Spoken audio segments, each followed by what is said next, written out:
मी नेहा शर्मा आणि तुम्ही पाहत आहात माधव न्यूज महाराष्ट्र। चला तर मग पाहूया आजच्या प्रमुख बातम्या।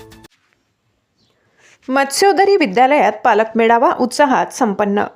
मत्स्योदरी विद्यालय घुंगर्डे हदगाव येथे पालक मेळाव्याचे आयोजन मोठ्या उत्साहात करण्यात आले। या मेळाव्याच्या अध्यक्षस्थानी शाळेचे मुख्याध्यापक श्री कल्याण सोडुंखे हे होते। कार्यक्रमात विद्यार्थ्यांची शैक्षणिक प्रगती, शाळेतील विविध शैक्षणिक व सहशैक्षणिक उपक्रम तसेच विद्यार्थ्यांमध्ये शिस्त संस्कार रुजविण्याबाबत पालकांना सविस्तर मार्गदर्शन करण्यात आले। पालक व शिक्षक यांच्यातील संवाद अधिक दृढ व्हावा तसेच विद्यार्थ्यांच्या सर्वांगीण विकासासाठी परस्पर सहकार्य आवश्यक असल्याचे यावेळी अधोरेखित करण्यात आले।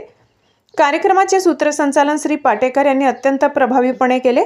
या पालक मेळाव्यास पालकांचा उत्स्फूर्त प्रतिसाद लाभला। माधव न्यूज महाराष्ट्र संपादक सुरेश पोटे। इतकंच। अशा आणखी महत्त्वाच्या बातम्या पाहण्यासाठी आमच्या सोबत जोडलेले रहा। आमचा व्हिडिओ लाईक, शेअर आणि चॅनल सबस्क्राइब करायला विसरू नका। धन्यवाद।